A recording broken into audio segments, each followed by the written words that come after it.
There it goes. All right, we are live. Hello, ladies, gentlemen, everybody in between, non-binary friends. Welcome to Growing Up Fundie. We're doing a second live stream this month. I know that I've only done one live stream per month until now.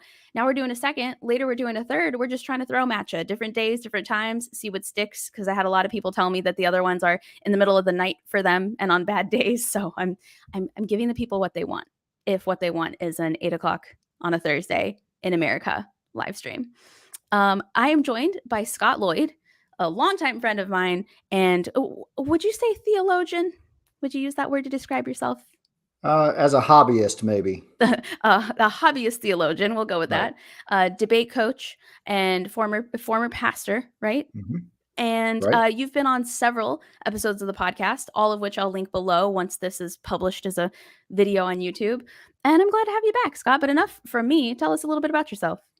Well, thank you, Sydney. It's a privilege, as always, to be with you. I really enjoy your content, enjoy everything that you do, from your stand up to all that you do on this Fundie channel, right? You Thanks. put the Fundie back in X Fundie. Yeah. So I'm thrilled to be here. And yeah, so I'm currently serving as a speech and debate coach at the University of Jamestown in Jamestown, North Dakota, of all places. But I'm thrilled to be here, and it's a good place, and still enjoy reading and studying theology and thinking about the Bible and how it impacts our life and how it impacts our culture. I certainly would identify as a Christian, although I would not identify as a fundamentalist, and certainly not as an evangelical as it's defined in popular terms, certainly in political terms. Absolutely.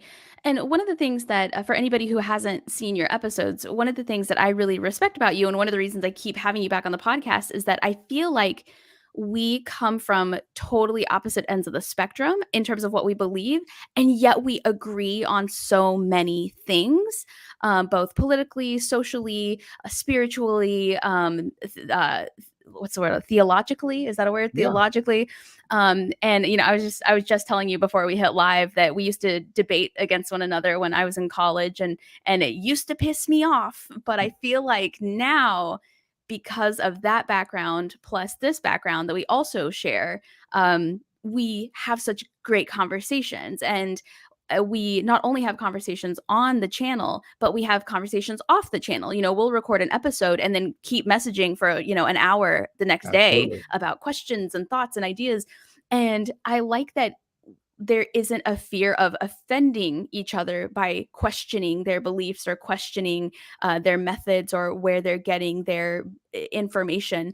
And I think that's really important. And Absolutely. I'm glad that I know somebody who can kind of take part in that conversation style and not feel defensive in any way. Well, and I'm really appreciative of the relationship as well. I love talking to you. You have given me lots of things to think about and have even changed my mind about a few things, and still working all of that out. So, it's a journey. So I'm enjoying it. Thank you.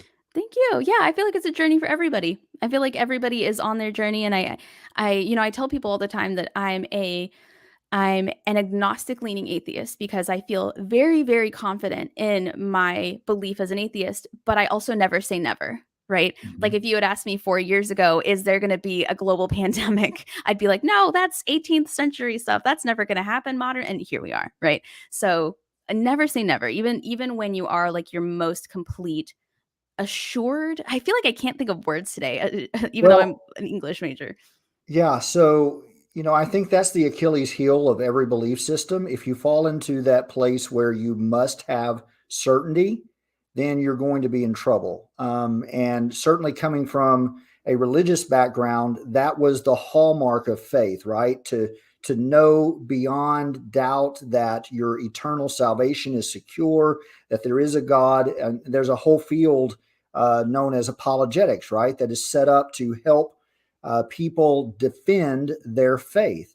And what we need to understand about religion and about agnosticism or atheism or really any belief system, I think, is when you get into that place where you are certain and you are dogmatic about your particular viewpoint, that's when it becomes problematic for other people Absolutely. and for Absolutely. yourself, right? Because Correct. you're Yeah. insistent on this particular way of looking at things, and it just becomes detrimental to having an open mind, to learning anything new, to exhibiting intellectual humility. And so, as I was thinking about our content tonight, there's a great book that I want to recommend to your viewers, and it's called "Do I Stay a Christian?"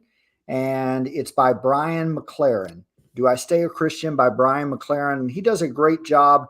Half of the book, he talks about reasons why he's going to remain a Christian. And then the other half, he talks about reasons why he shouldn't remain a Christian. So he really gives it from both sides. And I identify with that because there are days that I wake up and I'll see a headline, that, evangelicals are planning on voting for Trump once again. And I'm like, I'm done. I'm out. See you later. And then there are other days when something beautiful and wonderful happens, or you see the beauty of nature, or you hear a beautiful song, or you see a wonderful work of art, and you're just blown away at the creativity of God. And that's when you want to remain a Christian. So, Christians, I think, would be better if they would be more honest with themselves and with the world, that it doesn't have to be a position of certainty. Just because you're not sure about something doesn't make it any less important to your life or helpful in guiding your life and how you live. Right. I completely agree 100%. And I think knowing when to say that you're not sure or you don't know is important no matter what part of the spectrum you fall on, right? Like I think I've probably said this a million times on the podcast before, but I trust somebody so much more when they admit when they don't know something, or when they say, I don't know, I'll look into that and I'll get back to you. But I think that's just as important for non-religious people, right? As much as I like to think that it's the burden of proof on the religious side, who, they say God is real, God is real, God is real. Okay, well, how? How do you know? I think at the same time, there's a certain burden on the side of the atheists, and that's to at least admit that they also don't know everything, right? While we come from a different angle, we might not necessarily have a burden of proof to like prove that atheism is real, because the idea of atheism is that God's not real. It's like trying to prove that something is untrue or Right. disprovable. The same goes, for the other team, I suppose we could call them, is Sure. this idea that as long as you are lying to yourself and telling yourself that you know everything and that you have all the answers, it doesn't matter what team you're on the toxic team, right? If that's the team you want to be on. Absolutely. Yeah. Mm. And there's this great quote that I wanted to read from McLaren's book. He talks about religion, and he puts it in terms of religion, but certainly it could apply to any belief system. He says, our religion can hellify us by inspiring in us an impenetrable sense of rightness and even Mm. superiority. That sense of rightness can inoculate us against humility, infusing us with excessive confidence or addiction to certainty that keeps us from seeing our mistakes until the harm has been done to others, and including our children, and to ourselves. Our religion is right, we believe, which makes us right. As a result, the more devoted we are, the more stubborn and unteachable we become. And everyone can see it but us, because we're blinded by our sincerity and our zeal.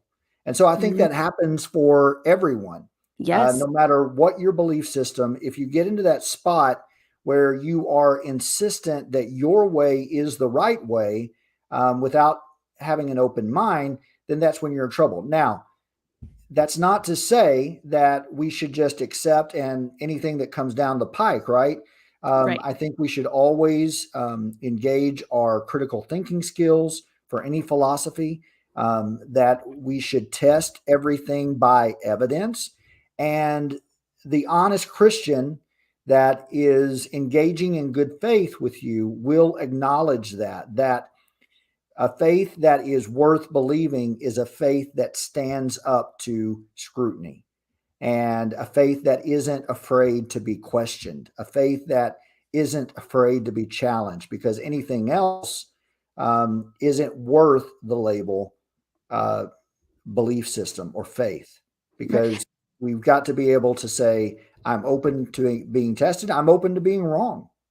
And can you read that line where he talks about the I think he says something about zealot, or he says something about urgency. What was that last line?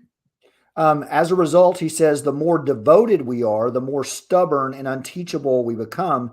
And everyone can see it but us, because we're blinded by our sincerity and zeal. Zeal, that's where it is.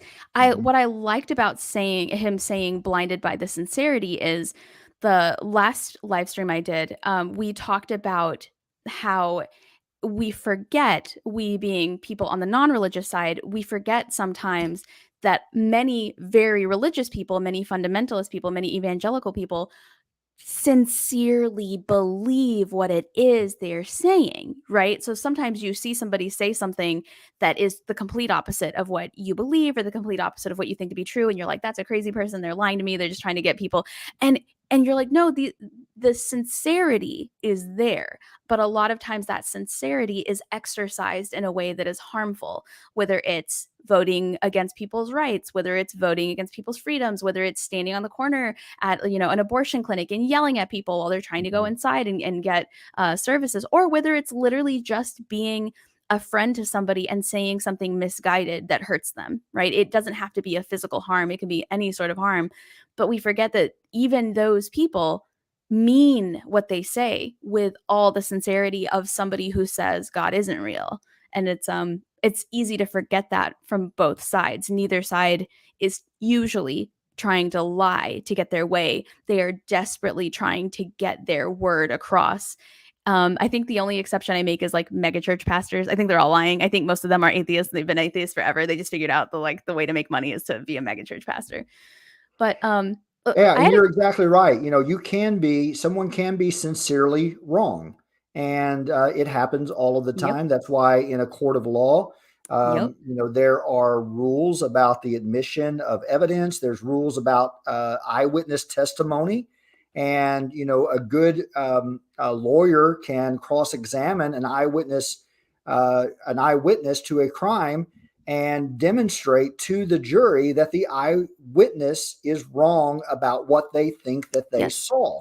yes, and absolutely, and we all have blind spots. We all have this dissonance that takes place in our mind, that if someone demonstrates or offers evidence to the contrary, then we're going to go out and search for evidence that confirms what we already believe to be true. And right, so there's this diligence, right? This diligence that overtakes the human mind. I remember reading about an experiment that some university did about the diligence of the human mind to see what it wants to see, and they gave like a viewfinder to a group of college students, one set from the United States and another set from Latin America. And on one side, they were able to see a baseball game, and on the other side, they were able to see a bullfight. And so, when the students from that context that would have been used to growing up where bullfights were common looked through the viewfinder, they totally ignored what they saw with one eye, the baseball game, and only focused on the bullfight. And they were asked, "What did you see?" And they all said a bullfight. Of course, when they asked the Americans, they said, "We saw a baseball game." So, right, what the students saw depended upon their experience and their circumstance. And neither one of them were lying. They were both telling the truth, but they were seeing it from their perspective. And that's why I think I made a big deal, and you did too, about this idea of why am I a Christian? Probably because I was born in a Christian context in the United States of America. And so that conditioned everything that I see from now on. And so that's why it's right, really, really difficult when I listen to your content. I'm having all of this cognitive dissonance because I'm going, but wait a minute, what about this? What about that? Because I'm seeing it from the perspective that I was trained to see things. absolutely. And that's the way life works. Right. And it's that idea where if you've never seen a bullfight, why on earth would you think you're seeing a bullfight, right? You'd think Right. you'd be like, are my eyes to see? That's not happening, right? Like that doesn't exist. Exactly. Brian, hello, Brian. Thank you for supporting all of my live streams and such. And he says, blinded by sincerity and zeal is eloquently worded. And I could not agree more. I was about to say I could not disagree more, but I could not agree more. Now, I had a question for you, Scott, and Mhm. apologies if we've talked about this and perhaps I just don't remember what your answer was. But to give a little context to the question, one of the things that made it so difficult for me to continue to be a Christian was when I was in debate. You know how it is, especially or back in the day, you know, an IPDA, very intense, very sources, evidence, facts. Not only do you need evidence, but you need good evidence. Like miss me with that Wikipedia, come at me with real stuff. And there it was hard for me to understand why every weekend I demanded sources, research, evidence, cross-examination, proof. And then on Sundays, I didn't. I just didn't. For some reason, half of my life was so incredibly like all about evidence and proof for everything, or I was going to call bullshit. I was literally going to tell that person to their face and round that that was bullshit. And then the rest of my life, it was completely faith based. It was about believing without questioning, right? And some might argue that the Bible actually encourages you to question. But from what I understood at the time, belief was the whole thing. How do you separate those two things as a debate coach? Well, I think what happens in religious circles, and certainly it happened to me as well, right, is that we all grow up in this conditioned environment where we are all singing the same song. And you're born into that choir, to use an analogy. And at first, you don't know the words, but then as you grow up in that choir, you sing it every Sunday. And now you know those words and you don't question the words. Right. The tune starts and you just fall in line and you start singing the song and you don't even have to think about it. Your mind can be elsewhere. You can be preoccupied with other things until somebody comes along with a different tune and challenges the words to your song. Then you're like, no, that's not how the song goes. It Right. goes like this. Right. And so you're convinced, right, that the song goes a certain way and you don't have to prove it to anybody around you because you're all sharing and singing the same lyrics. So we've all done this, right, with a pop song, a popular song, and we think we know the lyrics and we're singing along. And then you realize later, oh, that's not the lyrics at all. This is what they are actually saying. And Right. so I think the reason that we demand evidence in every other setting except religious settings is because we've been conditioned to do so is disrespectful.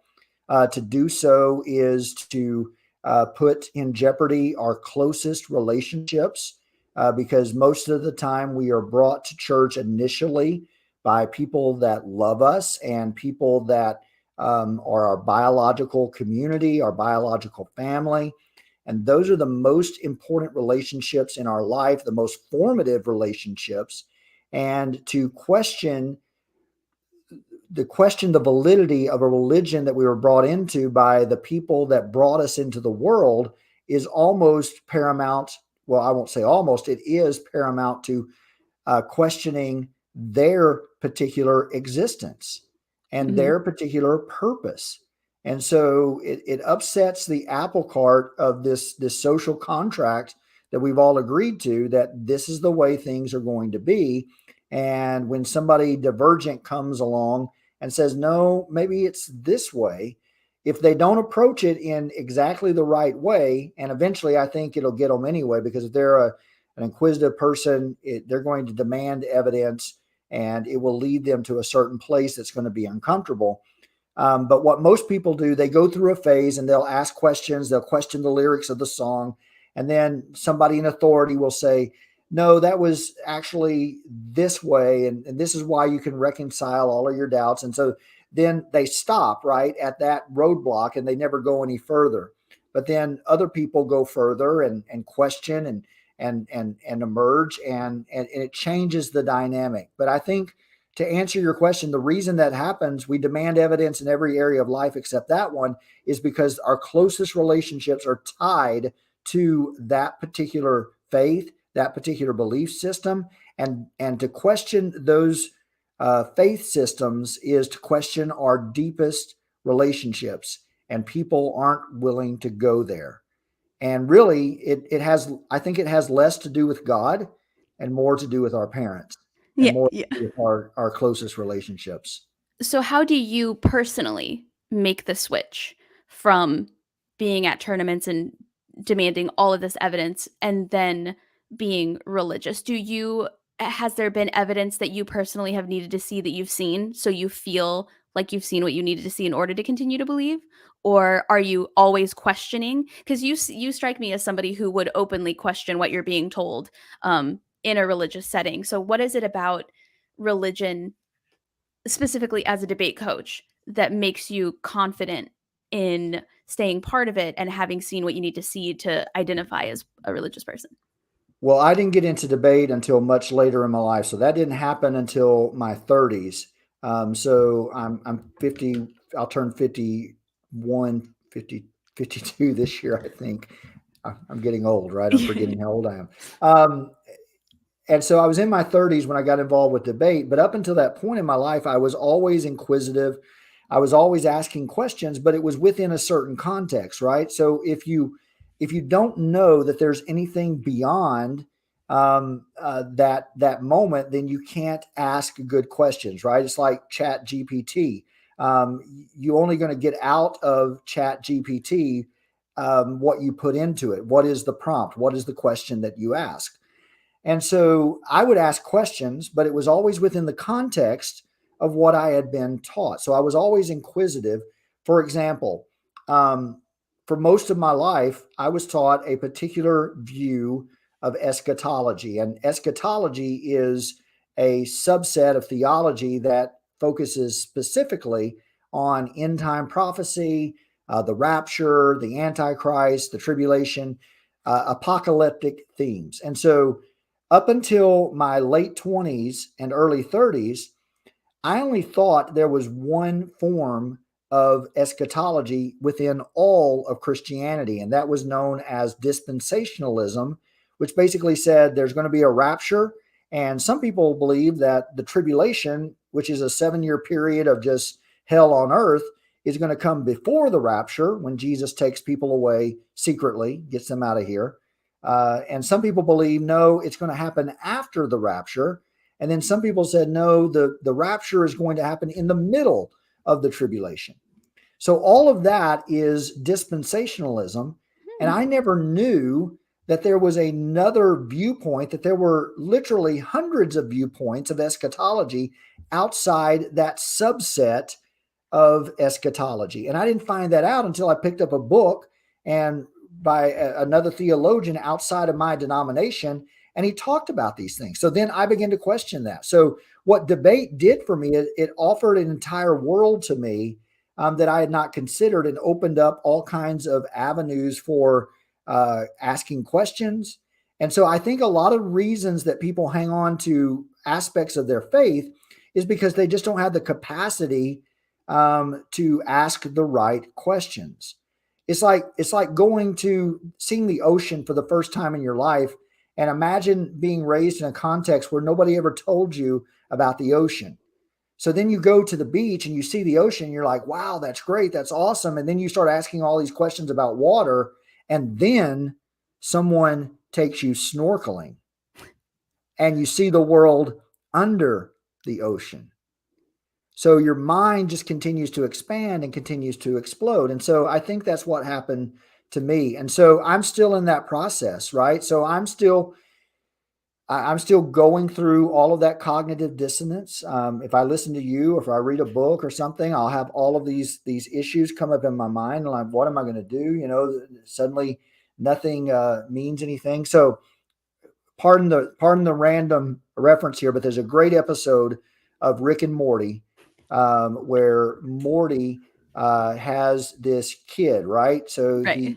his grandpa gets him this sex robot, and Morty goes to town on the sex robot, and they end up finding out that it's not a sex robot, but it's an avenue for this alien species to reproduce. And so Morty has this kid, and the kid grows very rapidly. And Morty makes up all these lies that the kid can't go outside, right? Because the moment the alien kid goes outside, Morty tells him, you'll die because the air is poisoned. It's not meant for you. You can't breathe it.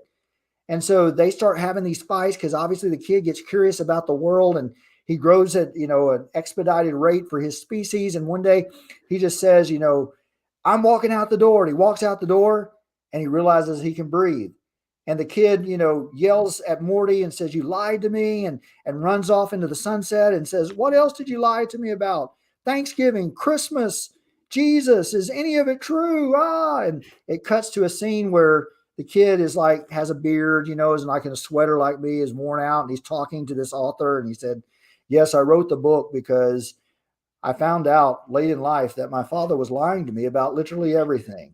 And now I'm trying to help others. And so that sort of illustrates what happens to us, I think, through life, right? Is that you grow up, your capacity changes, you're able to see things and comprehend things, and you have a new set of questions to ask. And so I'm still asking questions. And so to answer your question, is there one piece of evidence that convinces me? No. And I think that I choose to remain a Christian because it gives me solace. There are moments when I'm struggling, there are moments when I'm having a mental moment and I just need an escape. I need some sort of comfort. And I find that in the person of Jesus Christ. And really, that's the only thing that I think I find solace in now, because everything else is up for debate. Everything else is, questionable. But when it comes to the person of Jesus Christ, I'm still convinced that he's a pretty special dude and he really made a difference in the world. And I think if I follow that example, that it's going to have profound implications for my life in a positive way. And it's also going to have profound implications for my relationships. So that's where I'm at.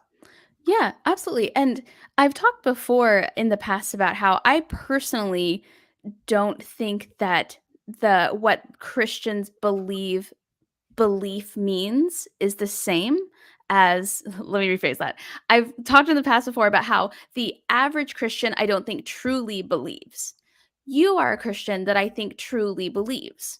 I've mentioned in the past how belief, when done because of fear, when done because of pressure, when done because of society, when done because that's what your family does, I don't think that's true belief. I think that's either ill-informed pressure, or they're very informed of what they actually believe, but they go the other way because that's what everybody tells them to do. And then there is informed belief, which I think is real belief. You are somebody who I know does a lot of research, has a huge what's the word I'm looking for? You value knowledge, you value questions, you value never being done learning. You seem like somebody who's going to be figuring things out and Googling things and learning and expanding your knowledge until, the day you die. Mm-hmm.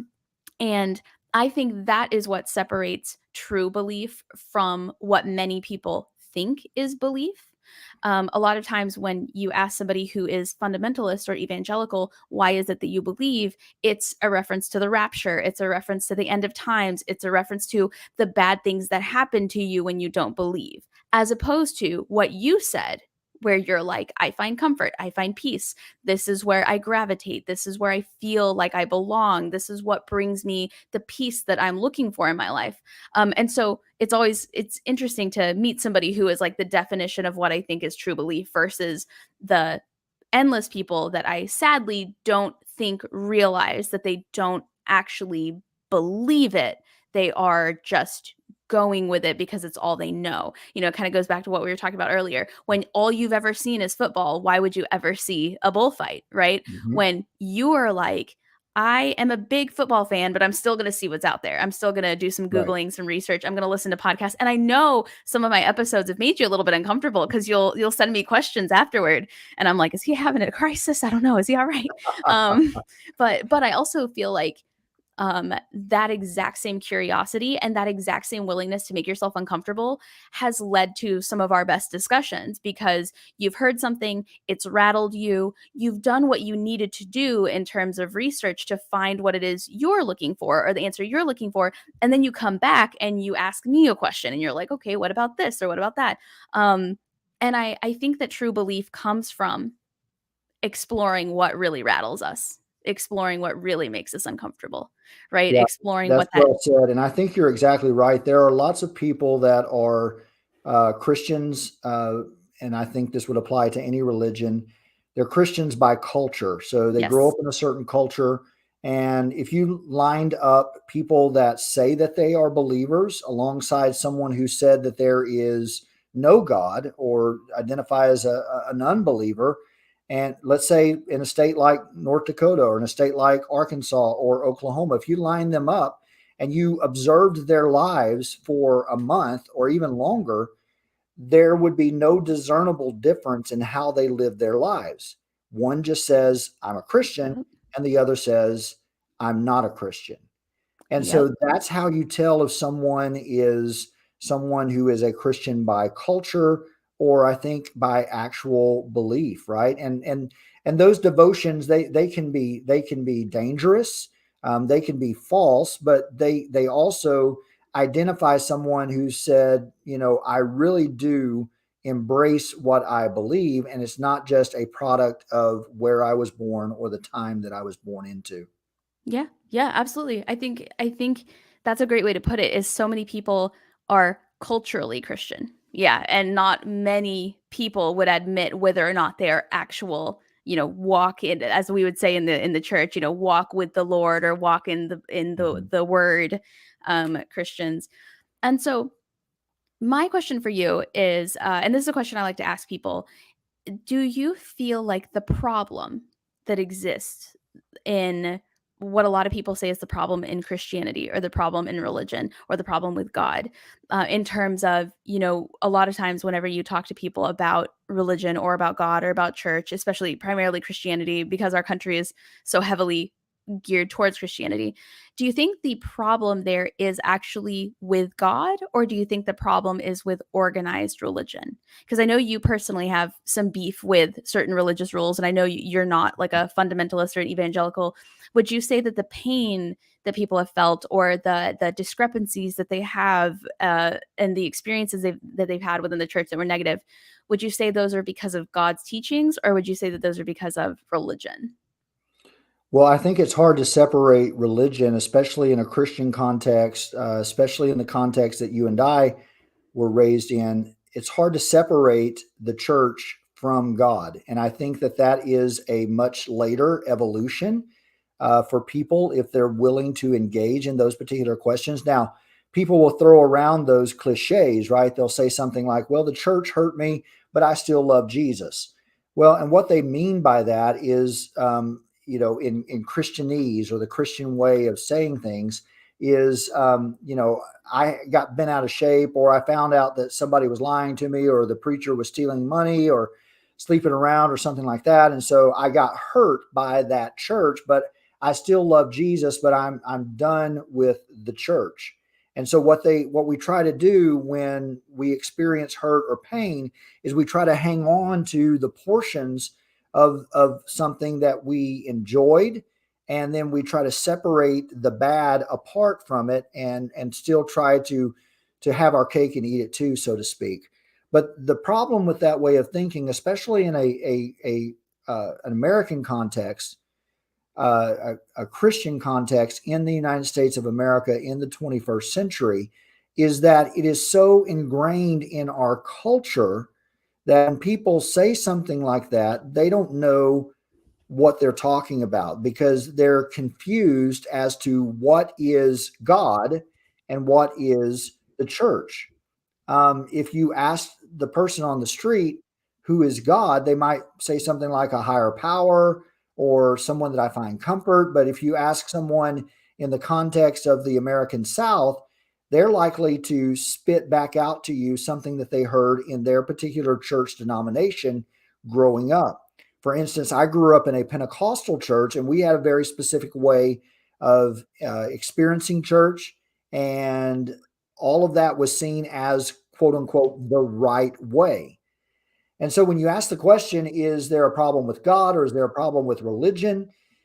I think religion and God are inseparable, at least in my context growing up. So I'm just now beginning to ask those questions. And where I'm arriving is that even the Bible that I hold in my hand and that I see as a very important text for my faith, I no longer view the Bible the way that I used to, because I used to see it as infallible, without error, undeniably the Word of God in every point, in every punctuation, in every way of speaking. And then I evolved, and now, you know, it's popular among fundamentalists to say, well, the Bible is the Word of God in the original text, in their original languages. Well, unfortunately, none of us have access, unless you are a Greek scholar or a Hebrew scholar. You don't have access to the original documents. And even if you are a scholar, it's unlikely you can find the Dead Sea Scrolls and get your hands on them. And you have to be able to read in the original language. So what we have is translations. And so the way that I view the Bible now is that these are people that were telling me about God. And so what you see is not a story of God, but you see a story of religion and people telling us what they think God is like, from primitive times to more modern times, the Old Testament, the New Testament. And so the way that I approach the Bible now, I told you about the profound impact that Jesus as a person, what we know about Jesus, has on me.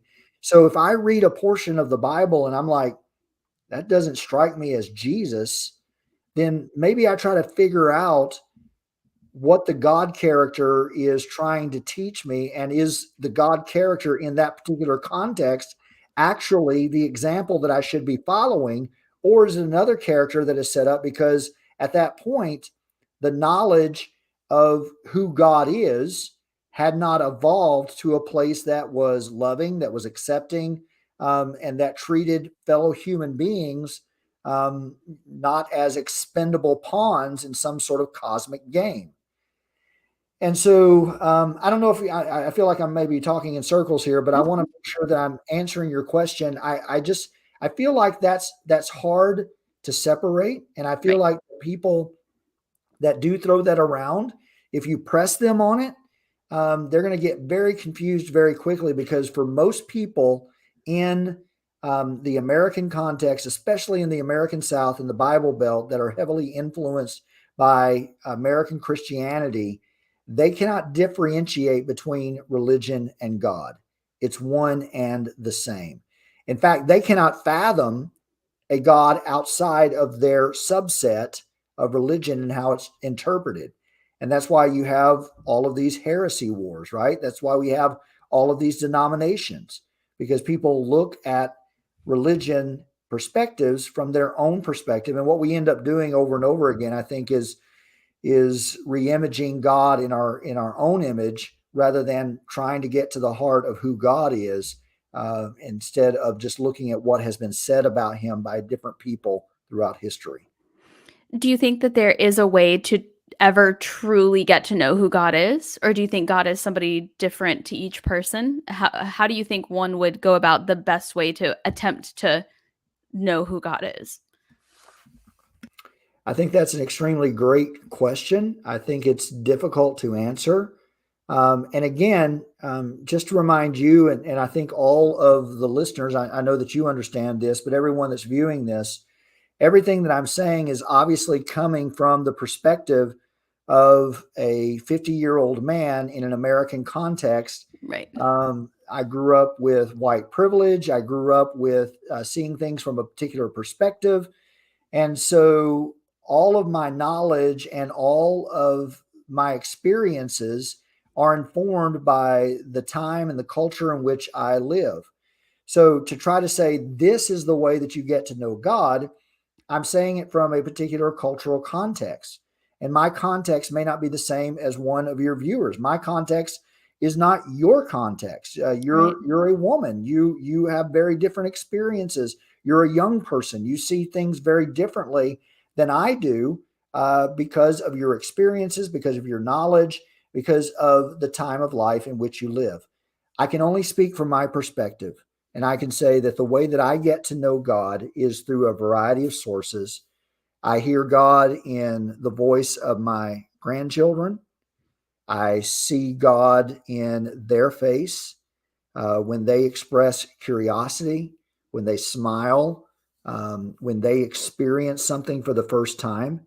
And I'm able to vicariously be young again, be new to the world, new to the earth through them. I hear God in the voices of my adult children as they experience life in marriage and parenthood in much the same way that I did, but yet they seem to have such profound wisdom that I did not have. And I'm like, man, I wish I would have approached the world the way that you're approaching the world. I wish that I would have approached being a parent the way that you're approaching being a parent, because I think you're doing a much better job than I ever did. And so God speaks to me in those moments. God speaks to me when I pick up a book. God speaks to me when I listen to your podcast.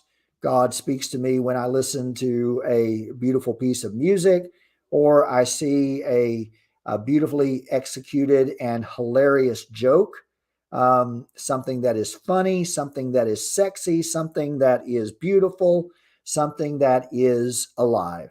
God speaks to me in those moments. And I can't explain it. I can't show you a piece of evidence. I can't point to empirical data, but I just know it. I experience it. And that might be a residual, lasting impact of my evolutionary brain. But so be it. It's very real and it's very powerful.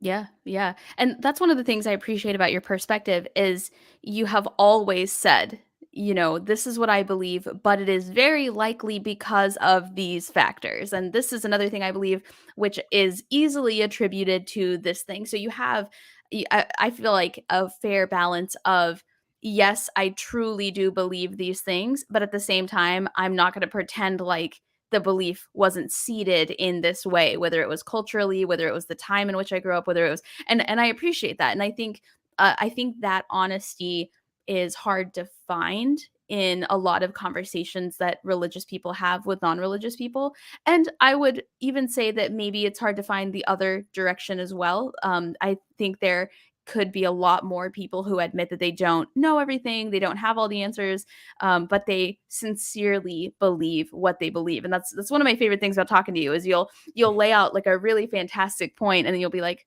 or it could just be where I was born. Like who knows? Like, does anybody know? Has there ever been, or does there continue to be, a time where it is very difficult to be a Christian for you personally in your personal experience? Certainly. The entirety of the last presidential term was very difficult to identify as a Christian because there were so many people that were supporting a president and an administration and policies that were so antithetical to what I believe Christianity to believe and to be, and what they taught me that it was. And so to see people abandon their core concepts of what they said they believed to be true for political expediency was very difficult on me personally. And there were times that I was just kind of flabbergasted at what was going on in our nation and what was passing as Christianity. Because first of all, I don't think it was true. It wasn't true to what we believe primitive Christianity to be, the person, the life, the work of Jesus. It wasn't in alignment with him at all. And basically what evangelicals in America said with the election of Donald Trump was, we're going to vote for this guy, not because we love him or not because we're crazy about him, but in exchange, we're going to get the policies, we're going to get the justices, we're going to get, Yep. we're going to get power. We're going to win. Yep. And that bothered me because the ends should never justify the means. And Right. I recently, my latest article for faithonview.com is about what's happening in Kentucky at Asbury University. There's lots of hubbub about this revival that is happening, and I'm very excited if people there are having a sincere experience of faith. And as I stated in the article, my my my problem is not with the students or even the faculty at Asbury University. My problem is with the response of Americans or Christians in America who rally around this and then try to put it into a political perspective. Tucker Carlson wanted to take a camera crew down to Asbury University, and he talked about this on his show that, to their credit, they turned him down, but then he lifted it up as an example of, America is having a spiritual revival and it's great. And so I asked the question in the article, would Tucker Carlson have been as excited about this if this was a revival, a spiritual revival that was taking place at a mosque or a synagogue, or if it was taking place at a historically Black Christian university instead of a predominantly white Christian university? So I think the reason that Christians get excited about this, and this happens every time there's a major cultural event, and I wrote about this as well. They did it at the Super Bowl, right? So for the first time in the history of the NFL, you have two Black quarterbacks that are leading their teams to the Super Bowl. And what I saw right-wing media talking about was not that milestone, but they were elevating the faith, the Christian faith Yep. of Patrick Mahomes and Jalen Hurts. And so what they were saying was, look, we have Christian quarterbacks. We're winning. Look, we're having a revival at Asbury University. We're winning. And so I think what Christianity does over and over again with these cultural events, they try to identify with somebody who is successful in the culture because they're trying to reclaim a position of dominance that they feel like they're losing. And they're not Yes. really losing, right? They're not really being persecuted, but they think that they are.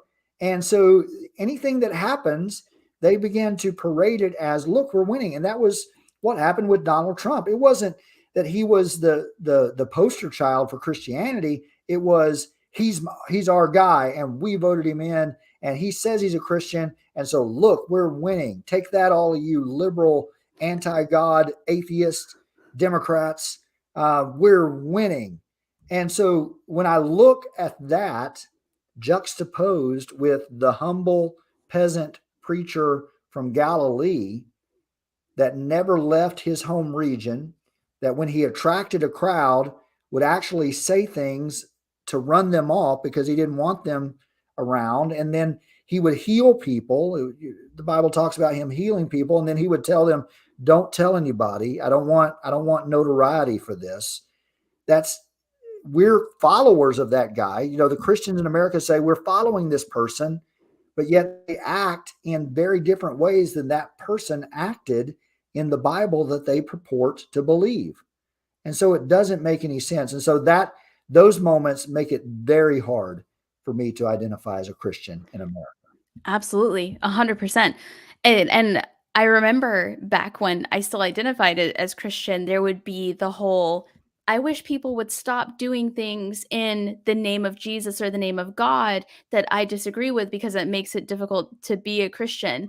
And then there were other times where I was like, ugh, what this person is doing is actually in alliance with what the Bible says, but it still makes me uncomfortable because I disagree with that part of the Bible, right? Like, I remember sometimes when the lesson would be about how women shouldn't preach, women should sit at the feet of their husbands. That's in the Bible, right? That's in the Bible. And so that was another thing that even some of my most devout Christian friends, they still struggle with, is that while the majority of what the church teaches them is something that they align with, how much of what you don't align with is allowed to exist before you change your label. And I feel like that's so fitting politically as well. I was just talking to somebody today about how they their stepmom is a Republican, and she was upset because they kept aligning her with a lot of, Trump beliefs and these Trumper beliefs, and the people who stormed the Capitol and things like that. And she was like, I instead of saying I don't believe those things, she kept saying, I wish you would stop comparing me to people who believe those things. And what he and I were talking about was, if you lie down with dogs, you wake up with fleas, right? Yeah. That is the reason why accessories to crimes still get charged with crimes. You may not have touched the person, you may not have touched the money, you may not have been driving the car, you may not have shot the gun, but you were there. Your associates were there, people what's the word I'm looking for? You are friends with, and you spend time with, and you identify with as a group, were there. You didn't stop what was going on. You didn't stand up against what was going on. So at what point are we allowed to no longer associate you with that activity? Right. And so I know that that's something that a lot of people I know who are Christians struggle with, is there are 151 things they agree with, but there are 5 glaring things they don't agree with. And they're struggling with, how far do these 5 things have to go before I'm willing to say, I don't know that I'm a Christian anymore? I also know a lot of people who no longer say they're a Christian. They believe in God. They believe in the teachings of Jesus. I think a popular way to put it is Jesus follower, but Mhm. they don't identify as Christian anymore because they simply cannot align with so many of the things that are nowadays in popular culture being attributed to Christianity. I know that a lot of the pro-life stuff is one of them. A lot of the Trump stuff is another one. Brian even mentioned in the comments here, he said the Trump effect. I've heard that many times now. Lots and lots of people I know stopped verbally identifying as a Christian and calling themselves instead Jesus followers or God believers Mhm. because they don't agree. And I think we see this with liberals. I think we see this with conservatives. My best friend in the whole wide world is a conservative, but she would rather keel over and die than be associated with the far right, even though it's more and more difficult to separate those labels as we move forward. And then hello, Tim. Thanks for joining us. Just wanted to And shout out. it's funny because Christian behavior as a collective in America has become so predictable that it can be exploited and manipulated by marketers. For instance, this past Grammys performance by Sam Smith, right? He dresses up like the cartoonish devil, actually has horns, and he's dancing around, and Christians across the country lose their mind, right? And so this is nothing new, right? When I was coming of age, it was Marilyn Manson, it was Madonna. They would take these religious symbols and they would exploit them because they knew that Christians would lose their mind. And the moments that Christians lose their mind and say, that's bad, that's of the devil, they're going ka-ching, right? Because all of the people are going like, well, I got to buy this, I got to listen to this. And all of the people that want to rebel against their parents immediately are downloading the song or listening to the song. And all he had to do was put on a devil outfit. And Yeah. and people get upset about that. But when the 45th president of the United States actually tear gassed people to remove them that were peacefully protesting him, to remove him from outside of the White House so he could walk across the street to a church and hold up a Bible and take a picture with it. Nobody got upset about that. They all said, that's my president. Finally, a Christian in the White House. And wasn't And the so Bible upside down too? yeah, exactly. It just doesn't make any sense, right? Right. And but people are so predictable in the Christian culture that it's now manipulated, and people use it to sell albums. I don't know what Sam Smith believes about God and the devil, but I guarantee you this: there was nothing that was an accident about that performance. Right. It was rehearsed. It was planned to elicit a feeling from people and to have people talking, and that's exactly what he achieved. Yes. And so when Christians get bent out of shape about those particular things, they're falling prey to the manipulation of consumerism, like everyone else does in America. Yes. One of my favorite things that happened recently in pop culture was when Lil Nas X made that video where he gives the devil a lap dance. Yes. And everybody was up in arms. Everybody was up in arms because they're like, he lap dances the devil. This is disgraceful. But I knew none of them had actually watched the video, including my mom, because she had a problem with it too. Because after he gives the devil a lap dance, he snaps his neck and kills him. And I was like, so technically, he's doing the Lord's work in that video, sir. You know, if you watch the video, he actually kills the devil. Yeah, he gives him a lap dance before. He's got to distract him, right? Everybody has their thing, you know. Right. But, And there's nothing that, if people would actually read their Bible, nothing in the actual Bible tells us that the devil has horns and a tail and a pitchfork. All of that comes from popular culture or mythology or Dante's Inferno. So all of our ideas about the devil are informed by culture, and that's what people got upset about.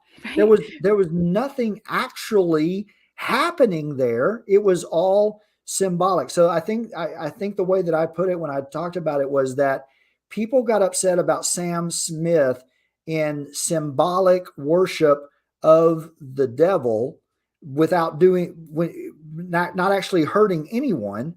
But when Donald Trump actually hurt people to symbolically engage in worship of Jesus, they're all like, that's okay. Right. So why we get upset about symbolic actions, but we don't get upset about actual harm that is being perpetrated against people in the name of God. I would also like to point out, I've read the Bible, and there is not a single verse that says you're not allowed to give the devil a lap dance. So if they didn't want us to do, I'm just saying, let's see. Tim says religion is more about branding these days. I think so. And I think there is an important distinction there where he says religion as opposed to say like belief or Christians. I think religion as a whole and churches are very much becoming about branding, about, what is that? There's a Christian organization who actually had their first ad during the Super Bowl this year too. It's called He Gets Us. Yes.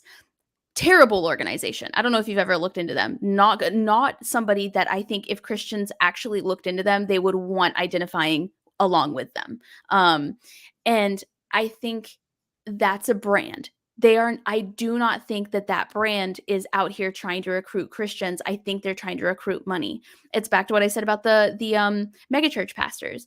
I don't think those people, I don't think the Benny Hinns of the world are actually Christians. I don't think that they are living their life according to God. I think they're living their life according to how much money they can get. There is so much like branding and manipulation. And I interviewed somebody for an episode recently who was talking about how even the order in which they play their songs in many churches are to manipulate you right before they pass the offering plate to get that feeling going through. Now, that being said, I do not think the Christians in those churches are bad people. Those Christians are also being manipulated by those same aspects. I think some Christians saw that ad, He Gets Us, and they were touched and they thought that was a true message meant to promote loving God and loving Jesus. And so when I say, when I agree with Tim that a religion is so much about branding these days, I don't think that applies to every Christian. I think Christians are being manipulated by religion and their branding just as much as we are manipulated by Doritos, by any other major branding campaign. And, it sounds like a joke, but legitimately, like we are manipulated every single day by branding, whether it's for Netflix, whether it's for things to eat, things to watch, things to do, health, makeup, and beauty. That's one of the most manipulative markets that I've ever been a part of. You just never know with anything anymore.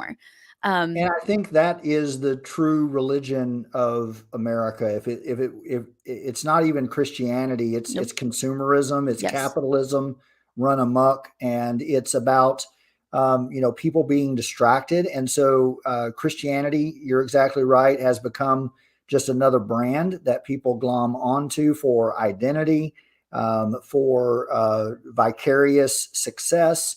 And, so the Kelsey Grammer movie that's out right now, Jesus Revolution, it's about an actual event that happened in the 1970s. The Jesus People movement, where a bunch of hippies converted to Christianity, and they really changed the culture. And these were first generation believers. And it's the reason we have contemporary Christian music. It's the reason we have laid back church and jeans and all of that. And so people are, Christians are going to that movie, right? The night that it opened, I got like tons of texts from friends, from Christian friends. You got to go see this movie. We got to support our own. Well, again, the movie works not because of the message, but because of the marketing. And Christians are going to go support that film because, again, we like to see ourselves reflected back to ourselves in the culture. And, it's all about making money. It's about making a profit at the end of the day. And that's, I think, the true religion of America. Yeah, and I remember The Passion of the Christ went down, I think it's still in history as the most viewed movie by people who knew how the ending ended. And They he's knew making a already. sequel, he's making a sequel to that. Yeah. Mel Gibson. Listen, it was a very powerful movie. It was a very powerful movie. But Mel Gibson should not be making movies about Christ. This proves the point. This is what we're talking about. People who don't live according to the... Anyway, I could go on for days about that. So if you had any piece of advice actually, wait, we have a question here. Brian says, do you personally experience less of a connection now between your theistic beliefs and political ones? Do you recognize a rise in politics within churches? Ooh. Oh, absolutely. Yeah. Yeah. I think what we saw in the last election and what we're going to see in this upcoming election is the culmination of a lifetime of what I've been conditioned to believe and how I've been conditioned to act. What happened to me is that I felt betrayed, but most Christians, and we're talking about those cultural Christians again, that grew up listening to Rush Limbaugh, that grew up listening to Focus on the Family, that grew up being conditioned by the church that Democrats were evil, godless people, and that Republicans were, in line with the Bible, in line with the scripture. It's all come to either we're going to win and they're going to lose, or they're going to win and we're going to lose. So that's what the church has been conditioned to believe. And you couple that with all of the militaristic themes and slogans and metaphors that the church employs, and it becomes a very combustible situation. So you see the people that were storming the Capitol on January 6th, they were simultaneously waving Jesus flags and Donald Trump flags while committing acts of violence. Yep. And it was treason. All justified. Yep. And treason. In their minds. Yeah. Yep.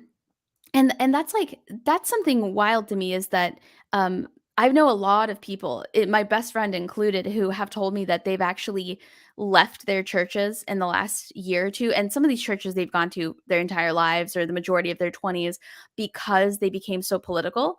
One day it literally became like, if you don't vote Republican, you're not a real Christian. And that's wild to me.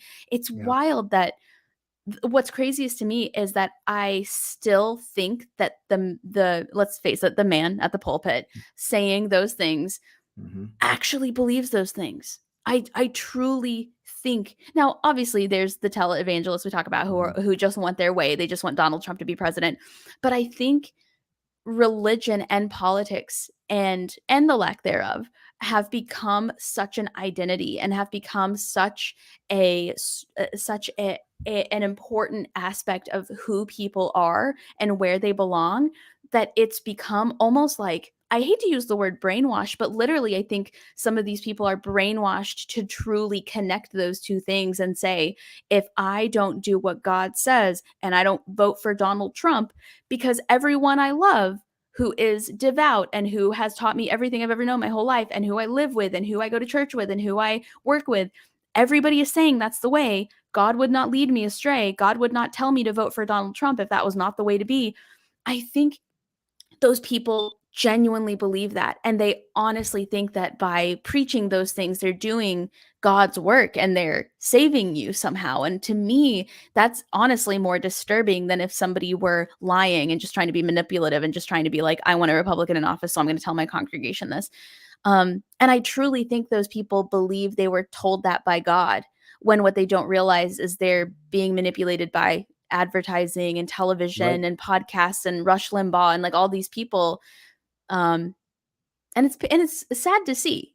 You know, you mentioned earlier, a lot of times people see atheists as like God haters and stuff like that. Mhm. And it's always interesting to hear that because one, hating God is like hating Narnia. You can't hate something that's not real. Just to throw that out there. But two, we most of the atheists that I talk to or the agnostics that I talk to don't actually hate God at all. It's not a hate. It's a we feel like we are watching our loved ones be brainwashed and we don't want to sit around and be quiet and say that we didn't try to do something about it. And it's not about I win, you lose. Now, obviously, just like with Christianity, there's a toxic, atheist part of the internet where for like the first year of atheism, people are like banging their chest, posting memes and stuff.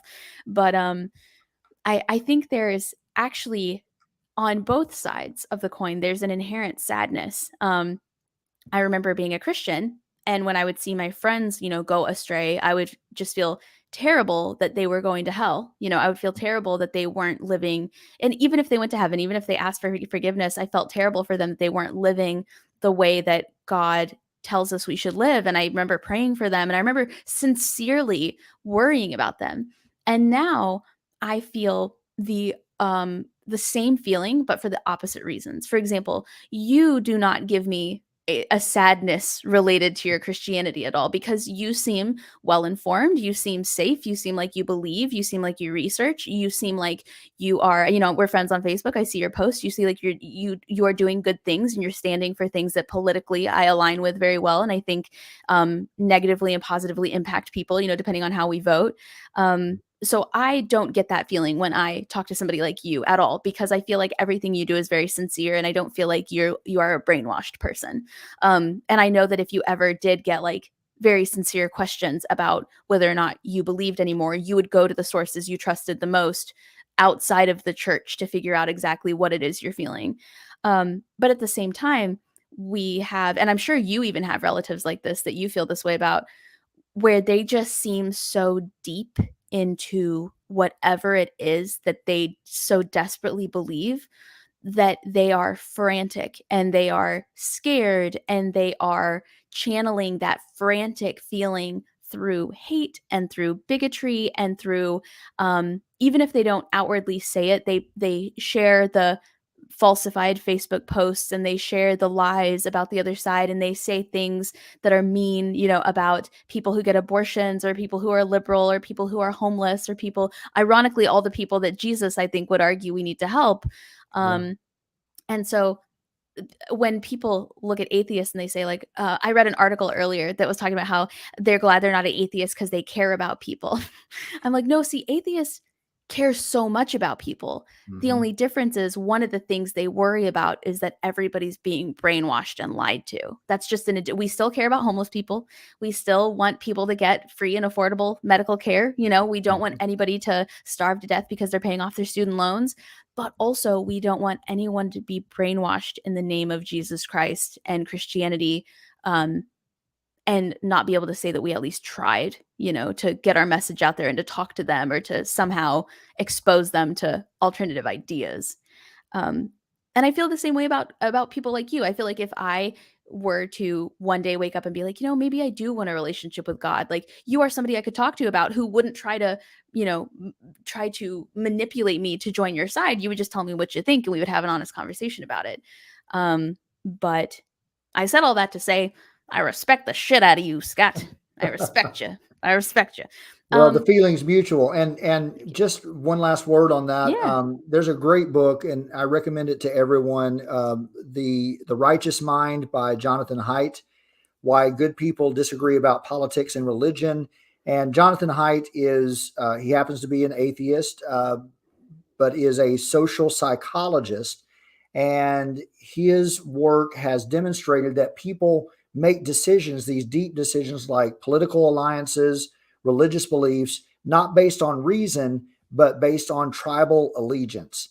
And so the reason that people vote a certain way is not necessarily because they've researched the topics and the issues, but because something in their gut resonates with what the politicians are saying.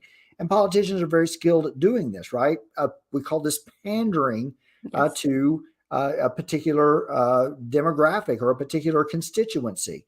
And so religious people do the same thing. And one of the reasons why I feel like you could come to me and I could give you an honest answer is because I'm not going to make a dime either way. Right. It's very hard to convince someone of something if their paycheck is tied to them continuing to believe that. And that's one of the problems with organized religion, is that it's an entire system.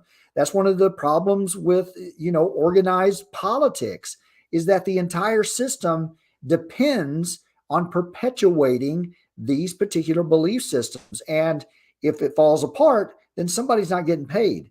And that's a huge motivation for many people to continue to prop up the system. And so I think those are issues that we're going to have to examine.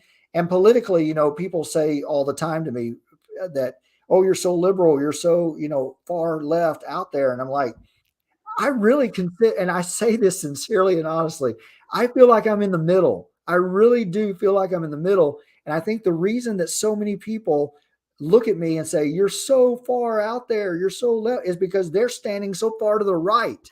Yes. Standing at that extreme position, anybody that is not in alignment with you is going to look like they're far to the left. So, there's people to the left of me politically that want to burn the system down, that want to burn the country down and start over. I'm not sure I'm there. I like watching my TV without people shooting at me. I don't mind sparring with someone with words on the internet, but I don't want to walk outside and be afraid that actual bullets are going to fly, at my head. And of course, people on the left, some people would argue, well, for a lot of people, that's happening already, and they have a point. But then there's people to the right of me, that want to control everything and want to exercise power over everyone and take everybody's rights and take everybody's ability to live a decent life financially. And I just, I don't know. I feel like I'm in the middle, but increasingly, because the extremes move so far out, the middle becomes more and more narrow. And your choices are take away everyone's candy or eat nothing but candy for the rest of your life. And you're like, whoa, wait a second, guys. I feel like that's a gross, elementary. It's like on that show, The Last of Us on HBO. Joel and Ellie, they're riding through this post-apocalyptic wasteland, and Ellie, who was born after the apocalypse, says to Joel, what was it like, and he was a contractor, and she starts making fun of him, like, the contractor, you're the contractor. She says, what was it like before all of this happened? He said, well, there were some people who said you can't own anything. And there were other people that said you have to own everything. And she said, what were you? And he said, well, I just got up and went to work every day and really didn't care. I'm just here. I just work here. That's all. Well, we got some compliments for you. This one person, Tim, he says, we need more peripheral Christians like Scott. Brian says, I am also on hashtag Team Scot Loyd.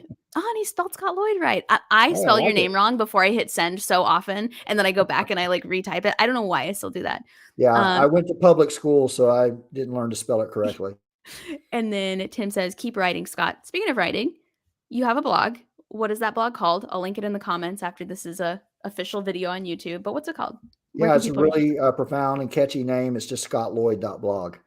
scottloyd.blog.